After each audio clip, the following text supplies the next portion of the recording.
तो भाई लोग, प्रधानमंत्री नरेंद्र मोदी ने पाकिस्तान की सारी हेकड़ी निकाल दी है। राष्ट्र के नाम संदेश देते हुए उन्होंने साफ कह दिया कि अगर दोबारा पाकिस्तान ने ऐसी हिमाकत की तो करारा जवाब मिलेगा।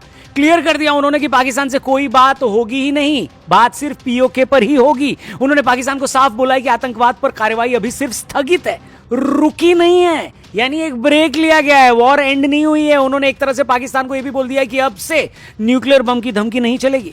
मतलब प्रधानमंत्री ने दो शब्दों में बराबर बोला है कि पाकिस्तान या तो सुधर जाए या फिर खत्म होने के लिए तैयार हो जाए। इससे पहले भारत के डीजीएमओ ने भी प्रेस कॉन्फ्रेंस करके पाकिस्तान को सीधी धमकी दी थी कि अगर दोबारा कोई बदमाशी की तो इस बार जो लड़ाई होगी वो पहले जैसी नहीं होगी। भाई लोग, पाकिस्तान के साथ सीज फायर के बाद से हर दिन उसको उसकी नानी याद दिलाई जा रही है। डीजीएमओ की प्रेस कॉन्फ्रेंस में फिर से पाकिस्तान को सीधी धमकी दी गई है कि अगर दोबारा कोई बदमाशी की तो इस बार जो लड़ाई होगी वो पहले जैसी नहीं होगी। साथ ही यह भी क्लियर कर दिया गया कि भारत का पूरा एयरफोर्स सिस्टम अलर्ट पर है। अगर एक भी गुस्ताखी की गई तो चंद ही मिनटों में इसका करारा जवाब दिया जाएगा। सेना ने फिर एक के बाद एक पाकिस्तान के साथ एयरबेस पर धमाकों की वीडियो चलाकर पूरी दुनिया में पाकिस्तान का जुलूस निकाल दिया है। मगर इधर पाकिस्तान में अलग ही कॉमेडी का प्रोग्राम चल रहा है। भारत से इतनी बुरी तरह जूते खाने के बाद, जलील होने के बाद ये बेशरम देश विक्ट्री परेड निकाल रही है। लोग सड़कों पर आकर पटाखे फोड़ रहे हैं। उनका शकरकंदी के मुंह वाला प्राइम मिनिस्टर शहबाज शरीफ इसे विक्ट्री बता रहा है। पैदाइशी मूर्ख शाहिद अफरीदी विक्ट्री परेड में शामिल हो रहा है। अब समझ में आया दोस्तों, ये मुल्क हमेशा हैप्पीनेस इंडेक्स में हमसे इतना आगे क्यों रहता है। यार उन्होंने नहीं पता है केड़ी कौम नू मारन ले फिर रहे ने जेड़ी अगे मरी पई है। आप सोचिए, जो मुल्क आईएमएफ से $1 बिलियन भीख मांगने को अपनी जीत बताता हो, जो देश अपने 9 एयरबेस उड़वाने, अपने 100 आतंकी मरवाने और 50 फौजी गंवाने के बाद उसे अपनी जीत बताता हो, उसे आप दुखी कैसे कर सकते हो। ये वो बेगैरत लोग हैं, अगर कोई दूर से इनके मुंह पर जूता उठाकर फेंक दे तो ये सोचकर खुश हो जाते हैं कि अरे वाह, जूता मिल गया। फिर वेट करते हैं कि सामने वाला दूसरा जूता भी मार दे तो जोड़ी पूरी हो जाए। मस्त जोक मारा। मतलब सेल्फ रिस्पेक्ट नाम की चीज तो इनकी डिक्शनरी में है ही नहीं। यही वजह है कि बहुत सारे पाकिस्तानी अब इनसे खुद पूछ रहे हैं कि अबे ग्रोसरी वालों, तुम बोल रहे हो कि हमने भारत का लाल किला उड़ा दिया, बिहार का सी पोर्ट उड़ा दिया, आगरा के बीच पे हमला कर दिया, कोई सबूत तो दिखाओ। इंडिया वालों ने तो जो जो किया वो हमले की तस्वीरें दिखा रहे हैं, तुम भी तो कोई सबूत दिखाओ। क्यों सारी आवाम को च से मूर्ख बनाने में लगे हो। मतलब हद तो तब हो गई जब खुद पाकिस्तानी लोग ये बता रहे हैं कि कैसे पाकिस्तान का मीडिया और वहां की फौज लोगों को बेवकूफ बना रही है। आप इस क्लिप को देखिए और खुद अंदाजा लगाइए। स्काई न्यूज कह रहा है कि पीटीवी ने बताया जहाज गिर गए हैं। पीटीवी कह रहा है नहीं, हमें स्काई न्यूज ने बताया जहाज गिर गई। ये किसी को भी नहीं पता कि किसने किसको बताया। मतलब लोग झूठ बोले तो समझ में आता है, लेकिन अगर किसी मुल्क की फौज ही पूरी दुनिया के सामने प्रेस कॉन्फ्रेंस करके झूठ वाला वीडियो चलाए तो आप क्या कहेंगे।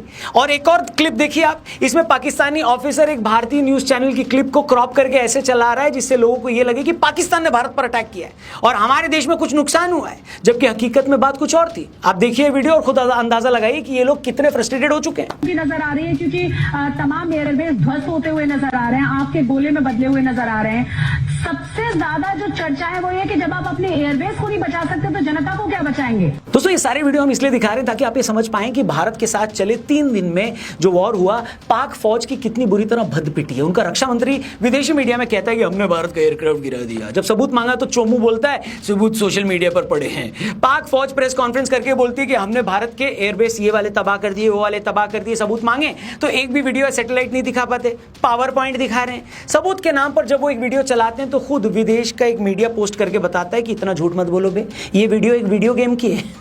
क्या आप सोच सकते हैं कि कोई फौज इतनी गिरी कैसे हो सकती है कि वो अपनी प्रेस कॉन्फ्रेंस में झूठी तस्वीरें और झूठे वीडियो चला दे। इसी पाकिस्तान में 3 दिन से इनका पूरा मीडिया चला रहा था कि पाकिस्तान ने भारतीय एयरफोर्स के एक पायलट को पकड़ लिया है, लेकिन ये तो ऐसा झूठ है कि ना प्रूव करना भी नहीं पड़ेगा इसको।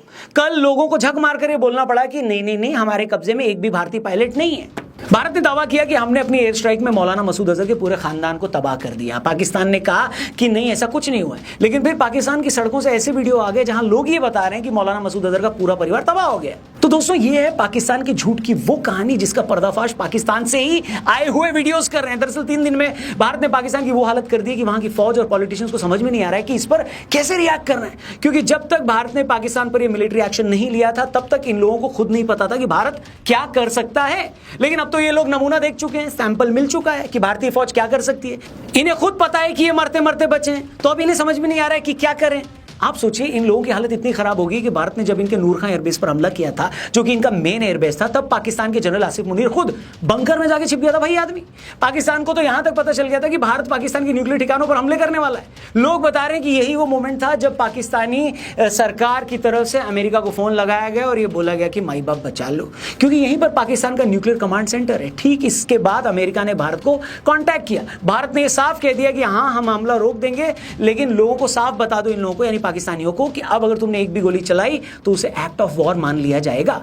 लेकिन जैसे कि मैंने स्टार्टिंग में कहा ना, भारत ने क्लियर कर दिया कि बेटा कोई सीज फायर नहीं हुआ है, हम सिर्फ तुम्हारे गिड़गिड़ाने पर रुके हैं, हथियार नीचे रखा है, अलमारी में नहीं रखा है। आज डीजीएमओ ने क्लियर कर दिया है कि हम वॉर रेडी हैं। पाकिस्तान के पाप का घड़ा भर गया है। अब उसने कुछ भी किया तो इस बार जवाब पहले से ज्यादा सख्त होने वाला है। और हाँ, एक बात जो मैंने शुरू में मैं मेंशन करना भूल गया, आज की डीजीएमओ की जो प्रेस कॉन्फ्रेंस थी उसमें इनडायरेक्टली चीन को भी जलील किया गया। पीसी में साफ बताया गया कि पाकिस्तान ने जो मेड इन चाइना मिसाइलें छोड़ी थी उसे हमने हवा में ही मार दिया। फिर यह भी बोला गया कि पाकिस्तान के पास जो चाइनीज एयर डिफेंस सिस्टम है उसको भी हमने भेद दिया। मतलब ऐसा लग रहा था कि आज हमने चीन को भी जवाब दिया है कि बेटा ये औकात है तुम्हारी, देख ले क्या औकात की है हमने तेरे प्यादे की यानी पाकिस्तान की। अब तुझे भी अपना जुलूस निकलवाना है तो आ जा भाई। और ये बात मैं मजाक में नहीं कह रहा हूं, आपको शायद पता नहीं होगा कि भारत ने पाकिस्तान के साथ जो किया है उससे पूरी दुनिया की डिफेंस लॉबी हिली हुई है। कैसे, वो भी मैं आपको समझाता हूं। ये तो हम सभी जानते हैं कि भारत अपना ज्यादा डिफेंस इंपोर्ट रशिया से करता है और इसके अलावा ज्यादा चीजें हम खुद भी बनाते हैं। अब हुआ क्या, जब भारत ने पाकिस्तान की 3 दिन में लंका लगा दी तो इससे चीन की डिफेंस इंडस्ट्री पूरी तरह एक्सपोज होगी, क्योंकि चीनी कंपनियों को अफ्रीकी देशों से बड़े बड़े ऑर्डर मिले हुए थे। खबर यह भी है कि चीन ने पाकिस्तान के राजदूत को भी बोलकर इस बात पर झाड़ लगाई है कि तुम्हारी वजह से अफ्रीकन कंट्रीज से मिले हमारे ऑर्डर्स कैंसिल हो गए, डिफेंस ऑर्डर्स। तो बाबू सवाल सिर्फ भारत पाकिस्तान की जंग का नहीं है, सवाल उससे कहीं ज्यादा आगे के अरबों खरबों डॉलर की खरीद का है। एक थ्योरी ये भी है दोस्तों कि भारत की इस डोमिनेंस से अमेरिका और यूरोप भी पैनिक में है।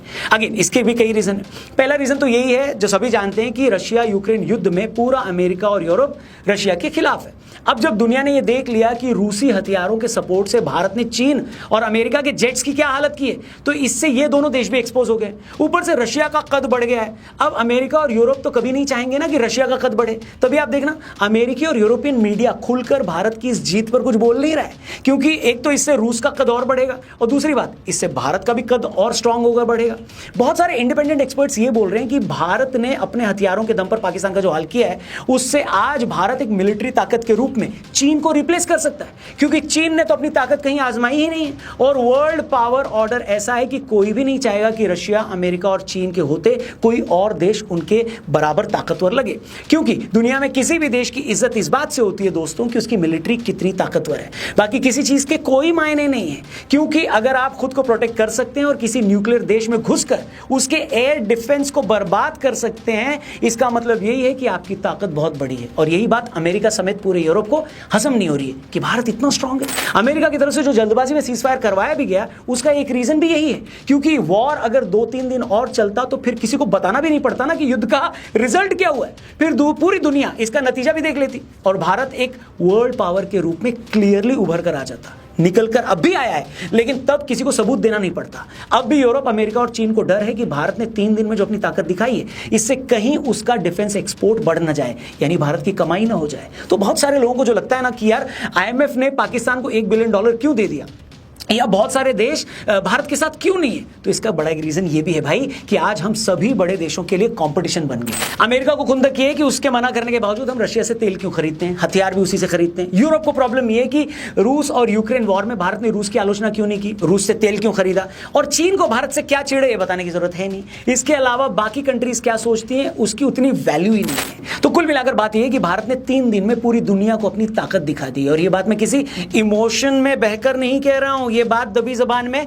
बाकी दुनिया भी बोल रही है। और अब बाकी दुनिया न भी कहे, हमारी आर्मी, एयरफोर्स और नेवी ने यह साबित कर दिया है। पाकिस्तान को आज साफ बता दिया है कि आज के बाद किसी भी आतंकी हमले की आलोचना नहीं होगी, न ही हम उस हमले के सबूत देंगे, क्योंकि सबूत देने की जरूरत ही नहीं है। हम सीधा पाकिस्तान में आतंकियों के उन अड्डों पर हमला कर देंगे और उसे खत्म कर देंगे। अगर पाकिस्तानी फौज उस पर रिस्पॉन्ड करती है तो यह माना जाएगा कि वो आतंकियों के साथ खड़ी है। फिर उसके बाद जो हम करेंगे उसके लिए पाकिस्तानी आर्मी ही रिस्पॉन्सिबल होगी, हम नहीं। ये बात एकदम क्रिस्टल क्लियर कर दी है हमारी फोर्सेस ने, इसमें कोई इफ एंड बट नहीं है। बाकी जो लोग अब भी ये मान रहे हैं कि भारत को अभी पाकिस्तान पर और हमले करने चाहिए, तो उनको ये बता दूं कि डिसअपॉइंट मत हो, निराश मत हो दोस्तों, आप पाकिस्तान पर भरोसा रखें। जितना जलील हमने पाकिस्तान को 2-3 दिन में किया है, वो और उनके पालतू टेररिस्ट खुद इस फ्रस्ट्रेशन में कोई ना कोई कांड करने की कोशिश करेंगे, और उस कोशिश के बाद जो होगा ना भाई साहब, वो पाकिस्तान की तारीख का आखिरी दिन भी हो सकता है। अब वो आखिरी दिन कब आना है, ये खुद पाकिस्तान की फौज को डिसाइड करना है। आप कमेंट करके बस ये बताओ कि हमारी फोर्सेस के लिए आप क्या कहना चाहते हो, आपके दिल से कौन सी बात निकलती है। साथ में पाकिस्तान के लिए भी अगर आपके मन से कुछ निकले तो बिंदास लिखना, क्योंकि मैं पढ़ने के लिए बहुत एक्साइटेड हूं। Thank you for watching. Video सही लगी हो तो इसे अपने दोस्तों से शेयर करना। ऐसी वीडियोस अगर आपको डायरेक्टली आपके व्हाट्सएप पे चाहिए तो हमारे व्हाट्सएप के चैनल को भी जरूर ज्वाइन करना। Thank you. जय हिंद, वंदे मातरम।